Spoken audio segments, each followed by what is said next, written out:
Bonjour, nous allons corriger l'exercice numéro 78, page 313. Première question, nous devons déterminer une équation cartésienne d'un plan dont on nous donne un point et un vecteur normal.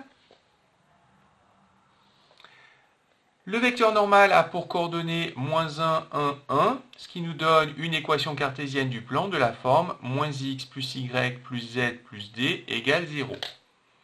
Pour trouver la valeur de d, nous allons nous servir du point A de coordonnées 1, 0, 1 qui appartient au plan.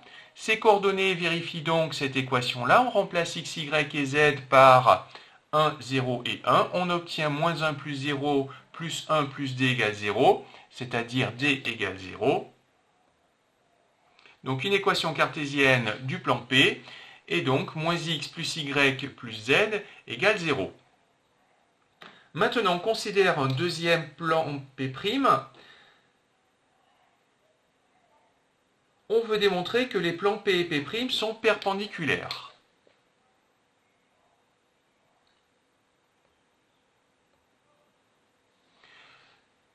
Le plan P' a pour équation x plus 2y moins z plus 1 égale 0. Ça nous permet d'obtenir l'équation d'un vecteur normal, enfin les coordonnées d'un vecteur normal, 1, 2, moins 1. Deux plans P et P' sont perpendiculaires si et seulement si leurs vecteurs normaux sont orthogonaux. On va donc calculer n scalaire n', le produit scalaire des vecteurs normaux aux vecteurs P et P'. Ce produit scalaire vaut 0, comme il est nul. Cela signifie que les vecteurs n et n' sont orthogonaux, c'est-à-dire que les plans P et P' sont perpendiculaires. Maintenant, question suivante, nous allons vouloir calculer la distance du point M au plan P.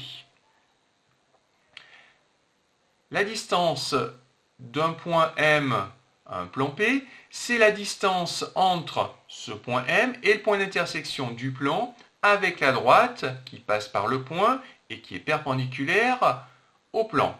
Nous allons donc déterminer les coordonnées du point d'intersection du plan P et de la droite delta. Pour ça, on va commencer par déterminer une représentation paramétrique de la droite delta.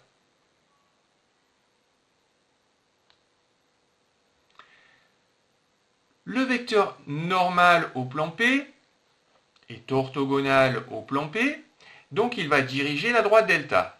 Ce vecteur, c'est le vecteur n de coordonnées -1, 1, 1 qui nous est donné dans l'énoncé. Puisque la droite delta passe par le point M de coordonnées 0, 1, 1, on obtient la représentation paramétrique suivante pour la droite delta, x égale -t, y égale t plus 1, z égale t plus 1, où t parcourt l'ensemble des réels.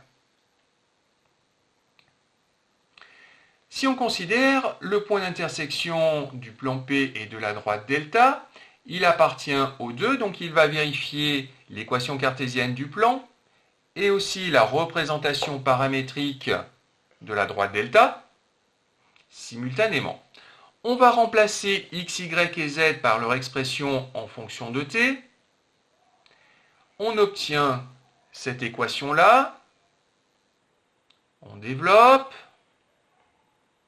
On réduit. On arrive à l'équation 3t plus 2 égale 0. La solution, c'est t égale -2/3.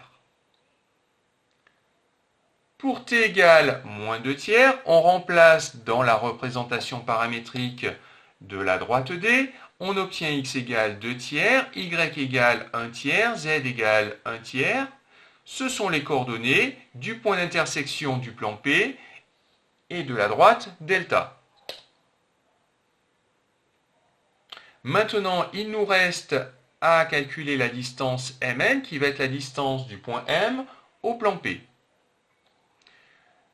Le point M a pour coordonnées 0, 1, 1. Le point N, on a ses coordonnées ici, 2/3, 1/3, 1/3. Tout calcul fait, on trouve 2 racines carrées de 3 sur 3. La distance du point M au plan P est donc 2 racines carrées de 3 sur 3. Attention, dans l'énoncé, on vous donne une valeur pour la distance du point M au plan P', mais cette distance est fausse. La valeur de D' est en fait racine carrée de 6 sur 3. On y reviendra un petit peu plus tard à cette valeur-là. Nous allons l'utiliser. Question 3a. On veut une représentation paramétrique de la droite D, intersection des plans P et P'. Donc on va considérer un point M' de coordonnées x, y, z commun au plan P et P'. S'il est commun au plan P et P', c'est un point de la droite d'intersection. Il vérifie donc les équations cartésiennes des plans P et P' simultanément. Donc on a les deux équations qui sont vraies, équation de P, équation de P', qui doivent être vraies simultanément, d'où le système. On va raisonner par équivalence pour arriver à une représentation paramétrique de la droite des intersections des plans P et P'. En transposant ici moins y plus z dans le membre de droite, on trouve y égale z moins x. Et puis en réorganisant dans la deuxième ligne, on trouve x moins z plus 2y plus 1 égale 0. On remarque x moins z qui apparaît, on va pouvoir remplacer z moins x par y dans la deuxième ligne. Z moins x, ça vaut y, y plus 2y, ça vaut 3y. Donc on a 3y plus 1 qui vaut 0. Ici, dans la deuxième ligne, dans la première ligne, en transposant z dans le premier membre, on trouve x égale y plus z. De la deuxième équation, ici, on trouve y égale moins 1 tiers. On remplace y par moins 1 tiers dans la première ligne. On trouve x égale moins 1 tiers plus z. Pour obtenir une représentation paramétrique de la droite D, il nous suffit de rajouter un paramètre. On pose z égale s. On obtient y égale moins 1 tiers, ça ne change pas, et x égale moins 1 tiers plus z, c'est-à-dire moins 1 tiers plus s. Maintenant, nous souhaitons déterminer les coordonnées du point H de D, telles que la droite MH est perpendiculaire à la droite D.